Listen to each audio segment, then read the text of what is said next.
بسم اللہ الرحمن الرحیم. ناظرین السلام علیکم, میں ہوں عمران وسیم. آزاد ڈیجیٹل میڈیا کی نئی سیریز آزاد سوچ میں آپ تمام دیکھنے والوں کو ویلکم کریں گے. اور آج کے پوڈ کاسٹ میں ایک بڑی خبر ہے, اور اس بڑی خبر میں چھپی ڈھیر ساری بڑی اہم خبریں ہیں جن کی ڈیٹیل اس ویڈیو لاگ میں آپ کے ساتھ ہم شیئر کرنے جا رہے ہیں. ایک خبر کا اگر آپ مجھ سے سلگ پوچھیں گے تو وہ سلگ یہ ہے کہ بانی P T I Imran Khan کی Chief Justice of Pakistan Justice Yahya Afridi نے سن لی ہے.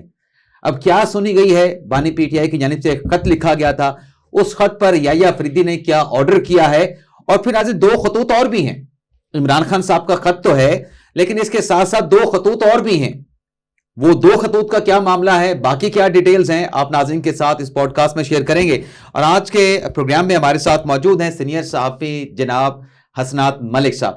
تو حسنات ملک صاحب, آج بڑی اچھی ملاقات رہی Chief Justice of Pakistan Justice Yahya Afridi صاحب کے ساتھ, اور آج کی ملاقات سے جو مجھے بڑی خبر سے ملی ہے وہ یہ ہے کہ جو خط بانی P T I Imran Khan نے Chief Justice of Pakistan Justice Yahya Afridi کو لکھا تھا 2022 سے لے کے اب تک کے واقعات کے حوالے سے, اور بالخصوص جو 26 نومبر کا انسیڈنٹ اس میں کوٹ کیا گیا تھا, کچھ تصاویر بھی لگائی گئی تھی, یو ایس بی بھی فراہم کی گئی تھی. اس لیٹر پہ یحییٰ فریدی صاحب نے ایکشن لیا ہے, اس لیٹر کو یحییٰ فریدی صاحب نے ریویو کیا ہے, اور ریویو کرنے کے بعد اس لیٹر کو فکسیشن کا فیصلہ کرنے کے لیے جو ججز آئینی کمیٹی ہے جس میں جسٹس امین الدین خان ہیں, جسٹس جمال خان مندوخیل ہیں, جسٹس محمد علی مظہر ہیں, اس کمیٹی کو بھجوا دیا ہے. تو بظاہر تو آج یہ جو خبر سامنے آئی ہے کہ یحییٰ فریدی صاحب نے اس لیٹر کو آگے فارورڈ کر دیا ہے, ریفر کر دیا ہے کانسٹیٹیوشنل بینچ کی متعلقہ کمیٹی کو, تو یہ کیس اور سپریم کورٹ میں سماعت کے لیے فکس ہونے جا رہا ہے. دیکھیں, ایک تو میں جو ہے وہ بڑا اپریشیٹ کرتا ہوں چیف جسٹس یحییٰ فریدی کہ وہ صحافیوں سے انفارملی یا فارملی بلکہ وہ بات چیت کرتے ہیں, سوالوں کے جواب دے رہے ہیں. یہ ٹرانسپیرنسی کے لیے میں سمجھتا ہوں بڑا قدم ہے اور اپریشیٹ کرنا چاہیے. باقی آپ سمجھتے ہیں کہ یہ خبر ہے, چلیں میرے خیال میں اس سے بڑی خبر کوئی اور ہے. لیکن جو خان صاحب کا خط کی بات آپ کر رہے ہیں, وہ اس خط کی وہ یہ بات کر رہے ہیں کہ issue raised in that letter are very serious. Tentative opinion دے دی یحییٰ فریدی صاحب نے کہ سیریس معاملات ہیں, اس میں وزن ہے, ان چیزوں میں جان ہے.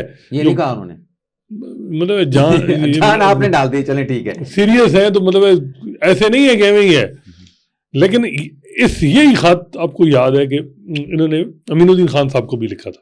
امین الدین خان صاحب تو خاموش رہے, لیکن یحییٰ فریدی صاحب نے بڑا سمارٹلی اس معاملے کو, حالانکہ کوئی قانون دائرہ تو نہیں ہے کہ اب چیف جسٹس کیسے پاس آن کر سکتا ہے, لیکن انہوں نے اپنی آج ایک گڈ ول بنا لی ہے پی ٹی آئی کے لوگوں میں کہ دیکھو جی لیٹر میں نے تو کہا کہ سیریس ہے, اور میں نے آئینی بینچ کی کمیٹی کو سپورٹ کر دی ہے. اب آئینی بینچ کمیٹی آئینی بینچ کی کمیٹی میں 3 لوگ ہیں, جیسے امین الدین خان ہیڈ ہیں, جیسے محمد علی مظہر اور جیسے جمال مندوخیل. اب وہ اس معاملے کو دیکھیں گے. یہ 365 صفحات پر مشتمل جو لیٹر ہے, وہ کہتے ہیں جی اس میں انہوں نے سارے ثبوت بھی دیے ہیں, یو ایس بی بھی دی ہے. یہ نہیں کہا ثبوت نہیں کہا, انہوں نے کہا جی دستاویزات دی ہیں. وہی ثبوت ہے, دستاویزات ثبوت نہیں آپ اس کو کہہ سکتے. دیکھیں وہ کہتے ہیں اس کی خوبصورتی یہی ہے, اپنا کیس آپ کہہ سکتے ہیں کہ ایک بیٹر انہوں نے اپنا کیس پٹ کیا. ویسے میں سمجھتا ہوں کہ پی ٹی آئی دیکھیں ان کو چاہے جو بھی ہو نا, پہلے بڑا مشکل ہے کہ موجودہ حالات میں ان کو عدالتیں ریلیف دیں, اور خاص کر آئینی بینچ اس طرح کا کوئی دے. لیکن چیف جسٹس یحییٰ فریدی کی طرف سے اس لیٹر پہ 1.5-2 ہفتے بعد اور کہنا کہ جی سیریس قسم کا ہے اور بھیج دیا, یہ بھی بہت بڑی ہے بات ہے. اور 26 نومبر کوئی معاملہ چھوٹا نہیں ہے, معمولی واقعہ, اور فائرنگ ہوئی یا کیا یہ معاملہ, یہ کھلا تو بڑا سیریس قسم کا معاملہ ہے. لیکن وزن امین الدین خان صاحب کا بڑھ جائے گا. موجودہ حالات میں حکومت کو اور زیادہ ذرا ان کی خوشنودی. حسنات ملک صاحب, پہلے آپ یحییٰ فریدی صاحب کو بھی ڈسکریڈٹ کرتے تھے, آج یحییٰ فریدی صاحب کو آپ کریڈٹ دے رہے ہیں. تو یہ لیٹر اگر آئینی بینچ کو چلا گیا ہے, آئینی بینچ کی کمیٹی کو چلا گیا نا, تو وہاں پر بھی اس کے اوپر کوئی پازیٹیو ڈیولپمنٹ ہی ہوگی. کبھی تو آپ اچھے کو امید رکھا کریں. لیکن ایک بات عمران آپ نے نوٹ کی کہ آئی ایم ایف کا وفد آج ملا ہے یحییٰ فریدی صاحب. اچھا, لیکن آپ بات کریں اس کے, آپ یہ دیکھیں کہ کتنا ہوا بنایا گیا کہ جوڈیشل کمیشن اور سپریم کورٹ کے ساتھ پتہ نہیں کس کس کے ساتھ یہ آئی ایم ایف کا مشن آ کے ملاقات کرے گا. تو جو یحییٰ فریدی صاحب نے بتایا کہ اس آئی ایم ایف کے مشن کا کنسرن صرف اتنا تھا پراپرٹی رائٹس کے حوالے سے, جو سرمایہ کاری کے معاہدے ہوتے ہیں ان کی پاسداری کے حوالے سے، یعنی اگر غیر ملکی سرمایہ کاری پاکستان میں آتی ہے تو آئی ایم ایف کے اس ڈیلیگیشن کا، اس مشن کا صرف کنسرن یہ تھا کہ وہ غیر ملکی سرمایہ کاری پاکستان میں پروٹیکٹڈ رہے، فارن انویسٹمنٹ جو سیکیور رہے. لیکن تو یہاں ساتھ پر تو پتہ نہیں کہ ایک اور بات انہوں نے کیا سب بڑی کچھ خبر بنا دیا عمران آپ چھپا رہے ہیں. جب سوال آپ بتا دیں ہیں، ہمارے ایک پریزیڈنٹ دوسرے کے پاس سامنے بیٹھے ہیں. ذوالقرنین نے کی کہ کیا انہوں نے کوئی جوڈیشل کمیشن یعنی ججز اپائنٹمنٹ کی بھی بات کی. انہوں نے کہا یس. آئی ایم ایف کا کیا کام ہے ججز کی اپائنٹمنٹ میں؟ اس کا مطلب یہ ہے کہ ججز کی اپائنٹمنٹ کے مسائل ہیں جو انٹرنیشنل جو ہیں وہ ادارے بھی اس پہ سوالات اٹھ رہے ہیں. اور وہ کہہ رہے تھے کہ میں نے پھر جوڈیشل کمیشن کے معاملے میں ان کو بریف کیا, زیادہ انہوں نے بات نہیں بتائی. میرا یہ معاملہ ہے کہ وہ کہتے ہیں کہ میں نے آئی ایم ایف والوں کا کہا کہ ہم کنزرویٹو ہمارا ہمارے جوڈیشل کنزرویٹو ہیں. مطلب کیا ایسے کہتے ہیں, ایک ہوتی ہے نا مطلب پرانے خیالات, پرانے ہم اوپننس نہیں, ہم کسی فرد سے ڈائلاگ نہیں کرتے. لیکن اس ملاقات سے پہلے وہ لیٹر جو عمران خان نے بھیجا وہ پاس آن کر رہے ہیں آئینی بینچ کو. میں تو آئی ایم ایف کے ڈیلیگیشن سے پہلے یحییٰ افریدی صاحب نے جو ہوم ورک کیا اس کی طرف ہائی لائٹ کر, اور آئی ایم ایف نے بظاہر یہ لگ رہا ہے کہ اس کا ساتھ لنک اپ ہے جو یہ عمران خان والا معاملہ گیا ہے. کیونکہ آج ایک دوست نے سوال کیا تو انہوں نے کہا جی وہ میں نے کل آرڈر کر دیا تھا کہ وہ معاملہ آپ کمیٹی کے آئینی بینچ کے سامنے رکھو. ملک صاحب میں داد دیتا ہوں, آپ نے بڑا اچھا لپیٹا اس معاملے کو, خدا کی قسم. آپ اس انداز سے افریدی صاحب نے نہیں کہا, انہوں نے کہا کہ وہ میں نے کل کر دیا تھا ملاقات سے پہلے کر اس کا اس کے ساتھ کوئی آئی ایم ایف ڈیلیگیشن. انہوں نے کہا جو باتیں کمیشن نے آئی ایم ایف کے مشن نے میرے ساتھ کی, میں نے ان سے کہا کہ آلریڈی ہم اس کے اوپر ریفارم شروع کر چکے ہیں. ہم نے national judicial policy making committee کا اجلاس بلانے جا رہے ہیں. ججز اپوائنٹمنٹ پہ جو بات کرنا نا, آئی ایم ایف نے سوال کو اب اس پہ ڈیٹیل نہیں دی گئی. انہوں نے پھر بعد میں انہوں نے کہا یس وہاں ججز اپوائنٹمنٹ پہ بھی بات ہوئی. یہ بڑا معاملہ ایڈمٹ کر لیا یحییٰ افریدی صاحب نے کہ ججز اپوائنٹمنٹ پہ پہلی دفعہ آئی ایم ایف بات کر رہا ہے. سر دیکھیں جب یہ کمیشن آئے گا اس کو پاکستان وہ ایک چیز کے حوالے سے کنسرن رکھتا ہے, پراپرٹی رائٹس کے حوالے سے, اور اس کے ساتھ ساتھ جو انویسٹمنٹ کے معاہدے ہوتے ہیں غیر ملکی انویسٹمنٹ کے معاہدے, اس کے حوالے سے کنسرن تھا. تو اس کو جو پاکستان کا جوڈیشل سسٹم ہے, عدالتی نظام ہے, اس سے متعلق بریف کیا گیا. انہوں نے کہا نا کہ یہ انہوں نے جس چیز پہ کنسرن شو کیا غیر ملکی سرمایہ کاری کو محفوظ بنانے کے حوالے سے, ہم نیچے بھی ہائی کورٹ کے ساتھ بات چیت کر کے national judicial policy making committee میں وہاں پر بھی ایک مخصوص عدالت بنائیں گے اور ہائی کورٹ کی سطح پر بھی بینچز بنوائیں گے. وہ کیا کہہ رہے تھے شہباز شریف صاحب کا بھی خط آیا ہمیں, مجھے نہیں, وہ تو میرے خیال میں 2 خط ہیں. ایک خط جو ہے وہ یحییٰ افریدی صاحب نے لکھا, چیف جسٹس آف پاکستان نے لکھا, وزیر اعظم کو اور اپوزیشن لیڈر کو لکھا.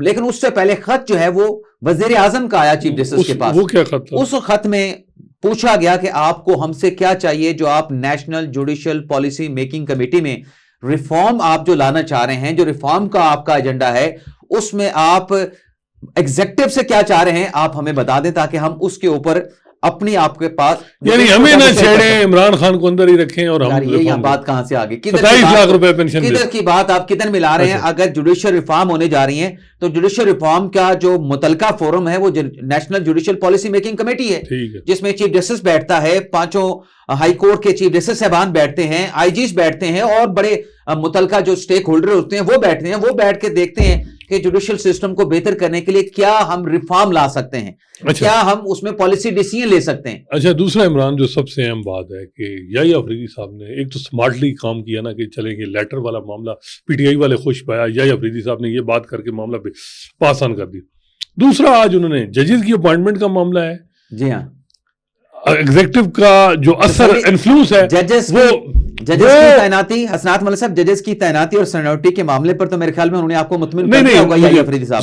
سیٹسفائیڈ ہیں یا نہیں ہیں؟ دیکھیں, ایک جو میں آپ سے بات ججز کی تقرری اور ایگزیکٹو کے انفلوئنس, اس کا ملبہ انہوں نے گرا دیا سارا منصور علی شاہ اور منیب اختر صاحب. انہوں نے ایک تو کہا کہ جی یہ جو جج لا رہے ہیں کارپوریٹ والے کام نہیں کرتے, یہ بڑا سیریس معاملہ ہے. میں تو سمجھتا ہوں کہ منصور علی شاہ اور منیب اختر کو بھی صحافیوں سے بات کرنی چاہیے اور بتانا چاہیے کہ وہ کیوں نہیں کام کر رہے. یہ کارپوریٹ والے کام نہیں کر رہے, میں میاں گل حسن کو لا رہا ہوں, یعنی ٹیکس والے, یہی 2 بندے جو کارپوریٹ کام کرتے ہیں نا, منصور علی شاہ اور منیب اختر. دوسرا انہوں نے کہا, ایک منٹ رک جائیں, یہاں پہ وہ بتاتے بتاتے رک گئے. ہاں کہ کل انہوں نے کہا چھوڑیں, کل ہوا کیا, انہوں نے کہا جب وہ دونوں ججز اٹھنے لگے تو میں نے ان کو روکا. اور میرے ذرا یہ بتاتے ہیں کہ جب ان کو روکا گیا اور ان کو دوبارہ اپنی سیٹوں پہ دونوں ججز کو بٹھایا گیا تو ان ججز سے بات کرتے ہوئے یحییٰ افریدی صاحب نے ان کی چھٹیوں کی بات بھی کی. اور باقاعدہ نمبر گنوائے ہیں. کسی کو کہا کہ 22 ہیں اور کسی کو 32. ویسے یحییٰ افریدی صاحب نے زیادتی کی. میرے خیال میں اس طرح کا ججز کو چھٹیوں پہ, مجھے آپ بتائیں قاضی فیصل صاحب نے کتنا عرصہ کام چھوڑے رکھا. یہ باتیں اچھی نہیں لگتی. آپ اس طرح ججز کو چھٹیوں پہ, وہ تو چھٹیاں اس لیے گنوا رہے تھے. ٹھیک ہے, آپ کا جواز ہو سکتا ہے, آپ نے کہیں جانا ہے, آپ کی کوئی مصروفیت ہے, آپ کی کوئی کمٹمنٹ ہے, لیکن یہاں پر جو 70,000 65,000 یا 60,000 پڑا ہے, پائل اپ ہو رہا ہے, ان کو بھی تو ڈیسائیڈ کرنا ہے. مجھے تو لگ رہا ہے لائیں گے تو مجھے یہ لگ رہا ہے کہ منیب اختر صاحب کو کیئرفل ہونا چاہیے. آپ جوڈیشل کمیشن میں یہ آپ کو پتا ہے کہ ججز کی پرفارمنس ایویلیٹ ہوگی, اور کہیں ایسا نہ ہو کہ حکومت ویسے ہی ان پہ پیچھے ہے, موجودہ حکومت, اور وہ کہیں جی کہ دیکھیں یہ تو اتنی چھٹیاں کرتے ہیں, ان کی کوئی رپورٹڈ ججمنٹ نہیں ہے, ان کو گھر بھیجیں. لیکن ایک اور چیز انہوں نے کلیئر کر دی ہے چیف جسٹس یحییٰ افریدی صاحب نے, جو کل ہم اندازہ لگا رہے تھے نا کہ جو عارضی جج لایا گیا ہے گل حسن اورنگزیب صاحب کو, یہ اسلام آباد ہائی کورٹ کے چیف جسٹس کی دور سے باہر ہو گئے ہیں. انہوں نے سوال کے جواب میں افریدی صاحب نے کلیئر کر دیا کہ ابھی بھی گل حسن ریس میں رہیں گے. جب ہم چیف جسٹس اسلام آباد ہائی کورٹ کے نام پر غور کرنے کے لیے کمیشن کا اجلاس بلائیں گے تو گل حسن اورنگزیب کا نام بھی کنسیڈر ہوگا. اور پھر ایک صاحب نے پوچھا کہ آپ نے کیانی کو کیوں نہیں بنایا چیف جسٹس, اس پہ بھی بڑا خوبصورت جواب تھا کہ کیا کسی کو ہم نے بنا دیا ہے, جو آپ کہہ رہے ہیں کہ کیانی صاحب کو کیوں نہیں بنایا, محسن اختر کیانی صاحب. اچھا ایک اور ہے کہ جو بات ہوئی نا کہ جی 2 ججز نہیں, ایک تو انہوں نے کہا جی وہ گھبرا گئے, منصور المنیب اختر وہ گھبرا گئے اور پینک کر جاتے ہیں. ٹھیک ہے, اور یہ اٹھ کے چلے گئے, یہ بیٹھے ہوتے تو انہوں نے کہا جی پشاور ہائی کورٹ سے میرا سوال تھا ان سے, میرا یہ سوال تھا کہ آپ نے ماشاءاللہ 36 جج ہائی کورٹ میں, میرا بھی ان سے سوال تھا. اچھا 36 میں سے میں نے کہا یہ تاثر ہے کہ ایگزیکٹو اور جو موجودہ سیاسی جماعتیں ہیں, باہر کے لوگ ہیں, ان کو آپ نے اکوموڈیٹ کیا اور کمپیٹنٹ لوگوں کو کیا اور اثر بڑھا ہے. انہوں نے ایڈمٹ کیا, انہوں نے کہا یس انفلوئنس ہے ایگزیکٹو کا ججز کی اپوائنٹمنٹ میں, لیکن یہ ختم ہو سکتا ہے اگر یہ لوگ بیٹھے ہوتے کل. اب ایک بات, لیکن بات یہ ہے کہ اس سے پہلے انہوں نے ایسا نہیں کہا. انہوں نے کہا جی بالکل آپ کی بات ٹھیک ہے کہ اثر ہے, لیکن آپ ریزلٹ بھی دیکھیں کہ کون سے جج آ رہے ہیں, ان کی کوالیفیکیشن بھی دیکھیں. چوتھے والا کیوں ہوا پشاور ہائی کورٹ سے؟ وہ جب میں سے پوچھا نا کہ آپ بتائیں, میں نے کہا ہائی کورٹ سے چوتھے نمبر والا اس لیے آیا کیونکہ یہ بائیکاٹ کر کے میں نے انہیں کہا کہ نمبر 2 کیوں, جو پشاور ہائی کورٹ میں نمبر 2 ہے, آپ کو پتہ ہے حکومت اس کو نہیں چاہ رہی کیونکہ وہ ہائیلی انڈیپینڈنٹ ہے. ہر ایگزیکٹو نہیں چاہتی کہ اتنا انڈیپینڈنٹ جج ہو, تو اس پہ وہ کہتے ہیں کہ میں چاہتا تھا لیکن وہ چلے گئے. انہوں نے کہا میں اگر چوتھے کو ووٹ نہ کرتا تو چوتھا بھی نہ ہوتا. نہیں, لیکن وہ کہتے ہیں کہ نمبر 2 اگر یہ 4 ہوتے 4 تو یہ نمبر 2 آ چکا ہوتا سپریم کورٹ. اچھا یہ بتائیں کہ وہ جو 6 ججز کا خط تھا اس پر بھی بات ہوئی, آج آپ کی تسلی ہوگی. جو ہمارے دوست ساتھی کہتے تھے, میری تو تسلی ہو گئی, بار بار کہتے تھے کہ وہ 6 ججز والا لیٹر والا معاملہ کہاں پہ گیا, اس کی فکسیشن نہیں کرتے. آج تو اس کا بھی جواب دے دیا, بلکہ ایک خبر بھی دے دی کہ جب حلف اٹھایا تھا انہوں نے کہا کہ میں نے 26 اکتوبر کو تو میں نے ان کے ساتھ ملاقات کی تھی, اپنے گھر پہ بلایا تھا. جی بالکل. اور مزید انہوں نے کیا کہا کہ وہ لیٹر والا معاملہ کہاں پہ لے کے چل رہے ہیں, بتائیں نا اپنی زبان سے. کوڈ آف کنڈکٹ بنا رہے ہیں, یہ تو سارا ہم رپورٹ کر جو رہے ہیں. نہیں یہ سپریم جوڈیشل کونسل والا, لیکن کون سا ڈیٹرنس مسئلہ یہ ہے کہ اس سے انٹرفیئرنس کیا ختم ہو گئی. میرا تو یہ سوال ہے نا کہ فار ٹائم بینگ چیزیں ختم ہو گئی ہیں. ایک اور لیٹر آ جا کے مداخلت ہو رہی ہے. دیکھیں بات یہ ہے کہ ان کا جو آج سارا ملبہ تھا کہ جو کچھ ہو رہا ہے اس کے ذمہ دار منصور علی شاہ اور منیب اختر ہیں. وہ میٹنگ میں جن میٹنگ میں وہ اٹینڈ کی ان میں کیا آپ نے کیا, آئینی بینچ جس طرح بن گیا یہ جو بھی, تو میرا خیال ہے کہ جو ان کا جی ہے نا کہ جی مجھ پہ ٹرسٹ کریں اور فی الحال جو ہے نظام اسی طرح چلنے دیں, اور یہ پینک کر جاتے ہیں. تو میرا خیال ہے کہ یہ ان کا جو سوال ہے اس سے یہ لگ رہا ہے کہ وہ سمجھتے ہیں کہ یہ لوگ جو ہیں یہ سمجھ نہیں پا رہے ہیں اور یہ اس میں پریمپٹ کر جاتے ہیں. اور اچھا لاہور ہائی کورٹ میں سب سے امپورٹنٹ انہوں نے کہا جی لاہور اگر یہ 4 ممبر بیٹھے ہوتے, ایک فائنس جج جو ہے وہ لاہور ہائی کورٹ سے سپریم کورٹ آنے سے رہ گیا کہ اٹھ کے جانے کی وجہ سے. وہ کون ہے آپ کو پتہ ہے؟ میرے خیال سے جو ہم نے ڈسکس کیا عابد عزیز شیخ صاحب ہیں. جی عابد عزیز شیخ صاحب جو ہیں, مجھے یاد ہے پہلے بھی جب ایک دفعہ بات ہوئی لیکن ایک چیز سپریم کورٹ میں ایلیویشن کی, لیکن اسناد ملک صاحب ایک چیز کلیئر کر دی, جو چھاپ لگائی جا رہی تھی کہ یہ اسٹیبلشمنٹ کے انفلوئنس کے نیچے تعیناتیاں ہو رہی ہیں, تو یہ سوال بھی ہوا کہ کیا کورٹ پیکنگ ہو رہی ہے اسٹیبلشمنٹ کے اثر میں یہ ساری تعیناتیاں کی جا رہی ہیں. ان کا کہ کل کے جوڈیشل کمیشن کے رزلٹ آپ دیکھ لیں کیا نکالتے ہیں. لاہور ہائی کورٹ میں جو بات ہے نا وہ یہ ہے کہ جسٹس علی باقر نجفی اور جسٹس شجاعت, ان کے بارے میں تصور یہ ہے کہ طاقتور حلقے چاہتے تھے کہ ان کو سپریم کورٹ لایا جائے, یہ اثاثے. اور آپ کو پتہ ہے باقر نجوی صاحب پہ یہ الزام ہے کہ 8 فروری کا الیکشن ڈیلے کرنے میں ان کی تھا رول. پھر انہوں نے بیٹے کو وہ جو یعنی وہ پروٹوکول دلوایا. جوڈیشل کمیشن کے منٹس میں لکھا ہے کہ ان کا جو تاثر ہے عوامی تاثر وکیلوں میں بھی اور ججوں میں وہ بڑا منفی ہے. یعنی ان پہ ایک تو چھاپ ہے اسٹیبلشمنٹ پرو اسٹیبلشمنٹ کی بڑی سیریس قسم کی, وہ بات ہوتی ہے.